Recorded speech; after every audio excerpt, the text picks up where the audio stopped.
Okay, my head's not cut off. That's a good start. Okay. All right. Hey everybody, it's Jeff here once again with Entrepreneur Essentials here at T-Werx, and I have my friend Michelle Harvey with me today, one of my favorite people on the earth, and also she smells really good, and we'll talk about that and why. But once again, we're here to talk a little bit about business, talk about entrepreneurs and how they've become who they are, and I've really seen Michelle throughout the whole time period that she's been in this process of transforming. So this is actually fun for me because I know where she came from and where she went to, and Yep. it's been fun watching her grow as a business owner over the years. Once again, right down below me is our subscription button. Make sure that you subscribe because these things will come out on a regular basis. We usually do 2 interviews a week, and you'll see those come out. If you don't subscribe, you're not going to know that they exist. So once again, Michelle. Hello. Hello there. Thank you for joining us today. Tell us a little bit about your entrepreneurial journey. How did you end up where you are? So I was a teacher. Mm-hmm. I taught here in Leander. I taught 8th grade science, Yep. and absolutely loved it. Mm-hmm. It was a great passion of mine. I enjoyed it. I didn't love all parts of the job. Mm-hmm. I didn't love the lack of freedom. I felt that there were some things about the public education system in general, not kids, love kids, Mm-hmm. love my coworkers, but that kind of felt like my hands were tied behind my back, and I'm a little more of a free spirit than I ever thought I was. I used to do things really by the book, and I realized that I was going to be stuck working for someone else and really never advancing.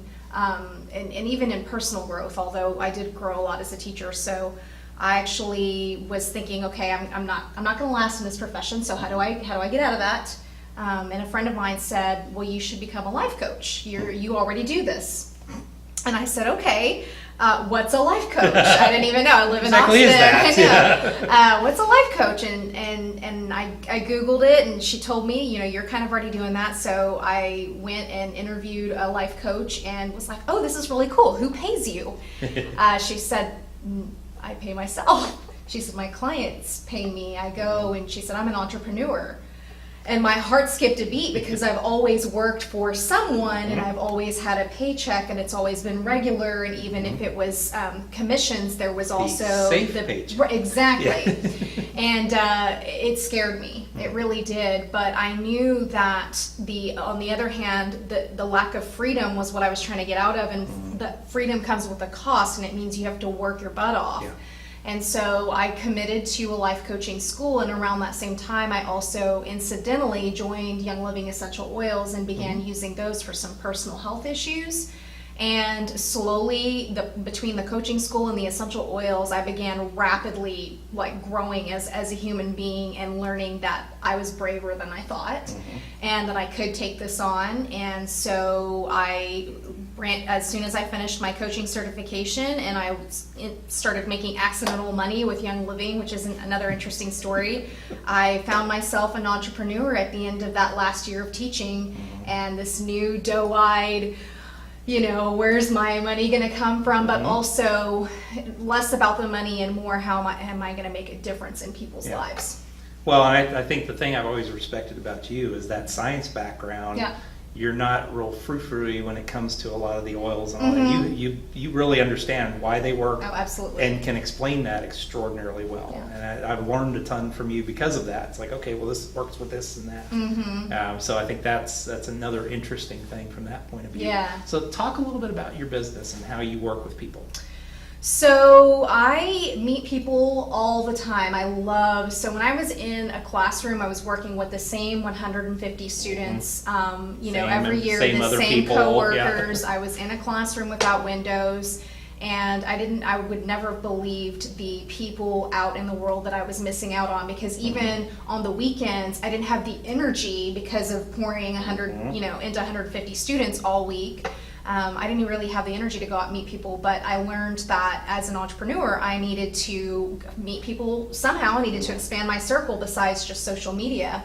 And so I started checking out networking groups, and that's where I actually met you at Northwest Austin Business Connections. And then, kind of other people would tell me about other groups, and I'd go there. And so I meet people, and they have a need, or more, usually it's multiple needs. Yeah. And I've learned just from using the oils in the very beginning that the oils helped me meet more needs than I ever even thought. Like there was so much science in them, so much spirituality in them, and so like my passion was to help these people meet those needs. So I'll get with somebody, we'll have a one-on-one. It's never based on a sale or anything like that. It's like, hey, what are you looking for? Maybe I can help you, maybe I can't. Here, let me explain some of the things that I've used them for. Are you interested in that? And one of the lessons I've had to learn is not everybody's my client. Not everybody's ready. Not everybody is looking for something a little bit off the beaten path like essential oils. They're still kind of used to the whole Western system of things, and so, but if they are, then what I'll do is I'll partner with them. So what they do is they get a starter kit, they become one of my members, and it's my tribe, it's my community, and it's called Happily Oily After. And they'll join my community, and what they get is they get a community of people that help them kind of hold their hands, especially the first 3 months of using their oils. And then we hook them up with resources. I'll meet up with them and basically help them understand how the oils can serve them and their families, and the non-toxic products and things like that. And then eventually, a lot of times they end up wanting to share it with other people, and that's how my business grows, is when they want to share it. Of course, that's very much an option. It's not required. In fact, I'd say about 10% of the members in Happily Oily After actually actively share with other people. The other people just use them for them and their families. Well, but I think that's, from a network marketing standpoint, I think you've done it right. I mean, you're one of probably 5 to 10 people that I know that have really done it right. A lot of people get into network marketing and they think, okay, well, all I have to do is just get 5 people, and then they get 5 people, and then this whole thing happens. Well, you build an organization that really doesn't build businesses. And you, for the longest time, just built your business alone. I'm going to build my business on the oils, and I remember they were kind of an offshoot brand for your coaching, and then all of a sudden they kind of took over. And the funny thing was, I'll tell you how that happened, was I was in a year into networking and going to NWWC and NBX and some of these other groups around Austin, and I was repping my Rise Above Coaching. And here in Austin, coaches are everywhere. They're a dime a dozen, but that doesn't negate that they're super important. No. And I was carrying around this bag of oils, and because it was my side thing that I was doing, and people were coming to me for the oils. They were ignoring my elevator pitch, and they were like, hey, I heard you have those oils. So around a year in, my brain went ding, ding, ding. Wait a minute. What if you put the coaching on the side and let that grow organically, and put your intention and your focus and your elevator pitches into this? What could you really do with it? And I haven't looked back. I haven't looked back. Michelle Oil Pusher. Exactly. Walking diffuser. I'm a product of my product. Product of your product. Nobody Absolutely. As I said, you always smell nice, and you always squirt something on. So, tell me a little bit about what's new. What's new in your business? I'm so glad you asked, because just this month, okay, let me back up. In June, every June we have our Grand International Convention. We have like 2.7 million members worldwide, and it's people from all these countries come. They announced the new Savvy Minerals makeup line. Okay. And it exploded in sale. Like the makeup went out of stock before. They Wow. thought they overstocked for it. Mm. They couldn't even anticipate the demand for non-toxic makeup. Wow. Because a lot of the people in Young Living and a lot of people today are looking for a less toxic alternative to Sure. what they're using. And makeup is usually the last frontier for women. They've done their cleaning supplies. They may have even done their personal care, Yeah. lotions, Not hair quite- care. Not quite willing to give But up the makeup. makeup, you know, it's got to work. It's got to perform, but it Sure. also, they would rather it not have those synthetic dyes and fragrances and the parabens that are endocrine disruptors. So because Savvy Minerals actually looks good, and that's all I'm wearing on my face today, except for the mascara, I'll admit that.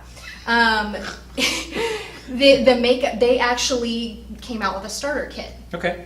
for makeup. So Nice. people who are a little bit afraid to venture into the oils, or they're not ready, or they have another oil company that they're already involved in, This gives them another will entry join point. Young Living for the makeup Nice. because it's so good and it feels really good on the face and it doesn't cover everything up and make you look like a different person. Mm-hmm. So I love the makeup line, and I'm actually going to be teaching a class on tomorrow at my Nice. house so that people can come and try before they buy. Yeah. That's fantastic. Yep. That's so cool. Yeah, I Yeah, know. it's a totally different animal, and You but, know- but along the same lines. Yeah, it is. It's in the same purpose of non-toxic living, and we just keep expanding our horizons. And you know, we may have a dead product here and there as we expand and we learn and we grow. But all businesses do. Exactly. But for the most part, it's just really opening and widening the door for the number of people that can come into Young Living and then experience the oils in Sure. Young Living. Absolutely. Yeah. All right, fast 5 questions. Okay. All right, you wake up in the morning, business is gone, $500 in your pocket, laptop, computer, you have all the knowledge in your head. What do you do first?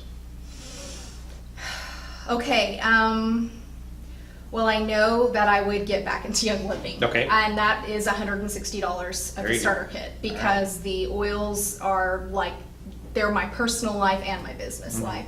So I'd get back into it, and this time I would absolutely hit the ground running, because it took me about 6 months. As I mentioned before, it was an accidental business Mm-hmm. of mine. I didn't even know it was network marketing, but when I figured that out, I was like, ew, I'm not doing that. Yeah. So this No, time... I want to build a business, but not that way. I mean, come on Exactly. now. I know. It's like, you icky yuck, no. Yeah. But this time I've learned so much about it and why it works and how it works and how to make it, how to Yes. run it the right way. Yep. And so I would hit the ground running. I would take that money. I would invest in some business building brochures, and then I would continue to do what I do with my laptop, which is make videos Okay. like this Yeah. to like kind of just give information out to the world, because you have to provide value for them. You're not selling to them. You're Yeah. providing value, and then all of a sudden they're coming to you and saying, "Hey, how do I get into this stuff?" That's exactly right. Yeah. Exactly Yeah. right. Well, and you're teaching people to build businesses too, not just, okay, I'm building my business off of people. I'm Right. teaching people how to build businesses. So, very cool. What's the biggest business mistake you've made? The biggest business mistake I have made is expecting too much out of other people. My dad, before he passed away, one of the best gifts he ever gave me, so my dad passed away at 47, very, Oh, wow. very young, and the best gift that he ever gave me was a birthday letter that he wrote me for my 18th birthday that was Nice. like little words of wisdom. Oh my God. Yeah. And one of the things he said is, if you expect the same out of others that you expect of yourself, you're going to be continually disappointed. And I am such a high energy, mean what I say, I'm gonna be there. And today No. people are so Nice. lackadaisical, and like I just have to give up on expecting, like having expectations of other people, and just be organic, be available, don't chase. Yep. You don't chase people. When they're ready, they will come to you, hands down. Yeah. Not to say that people, it's just don't have expectations. I think that's a good rule, general rule of thumb for Yeah. life in general. Don't build into them what you What think you- they're, yeah, what exactly. you are. Don't build into them Yes. what you think. Yeah. And I've had that problem. Yeah. I am the patron saint of last causes sometimes. Yeah. Of okay, this person, I know that if they just do this, they'd be no, they won't. Yeah. Unless they have it in them, they're not going to do it. Yeah. So, what is a good book that you would recommend? Well, for the network marketing, I read GoPro. Yes, That's which is like, a fantastic. That is the Bible of. yes, the Bible of, and it really turned my perspective away Okay. from the ickiness of network marketing and direct sales. Yeah. But then I'm currently reading one that a friend of mine, a co-friend of mine, Brandon, yeah. he bought for me, called "You Are a Badass at Making Money" There you go. by Jen Sincero. Yep, we've heard that one a couple It is times. so good, and I'm like barely into it, so I know it's weird to recommend a book that I'm barely into, but Yeah. I can tell that it's resonating with me. I'm writing down tons of quotes and posting them all over the internet, so yeah. Yeah, it Yeah. is. I've heard several times that one come up. Yeah.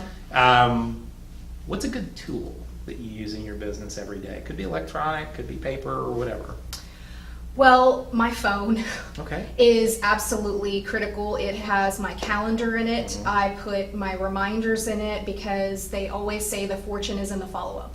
And so I have got to continue to follow up with people that I've talked to, people that I've given samples of essential oils, people that have gotten their kits, making sure they know how to use them. And so my phone with my calendar is probably, it's part of my business. And then, I've got a laptop too, but the Yeah. mobile of the phone. I say if it's not my phone, it doesn't Yes, exist. exactly. So, I hate to use something so that everybody has, but it's just integral But you for also me. use it to do videos Yeah, too, because yeah. you do a ton of videos. Oh yeah, so- Facebook Live. I've got a little tripod and put my phone in it. You don't need a fancy. This is beautiful. You don't Yeah. need that No, sort of you don't studio have to have equipment. that. Yeah. Especially it also makes you more duplicatable to not have all that, Yeah. because then other people see that they can do what you're doing, and then your business grows. That's exactly right. Yeah. So how do people get a hold of you? Well, I'm huge on social media, Mm-hmm. so you can find me at Michelle Harvey, and I will then plug you into. It's always a opt-in to my business page of Happily Oily After. Mm-hmm. You can email me at mdharvey83@gmail.com. I'm very good about that. Or you can visit my website at www.happilyoilyafter. It's like happily ever after, but OILY. There you go. Yeah. You don't use the hippie oil chick anymore? I do. Hippie oil chick is still my persona. It's on my Got business it. cards. But when my husband decided to do the business with me, Yeah. he was like, "Well, we can't call ourselves hippie oil chick. So then, because we're doing this as a Makes joint sense. business, we're happily oily after Yes. together." Makes total sense. Yeah. He doesn't want to be hippie oil chick. No, he doesn't. But I'm still hippie oil Yes, chick. you are. Down to the Birkenstocks. Yeah. Well, thank you so much once again for coming out today. We really appreciate it. Folks, I can't tell you how much you need to get to know her. She is just a phenomenal person, one of the most positive people I've ever met, and just a joy to be around. And like I said, she knows more about essential oils than anybody I've ever met in my life. And from a scientific point of view, they work. So reach out to her, do whatever, buy her a cup of coffee or whatever you want to do. She's always got water or something, so you don't even have to buy her water, just talk to her. Once again, right down below here, hit the subscribe button, make sure that you subscribe so that you'll catch this interview and catch all the other ones we have coming up. So thanks a lot, we'll see you out here next week.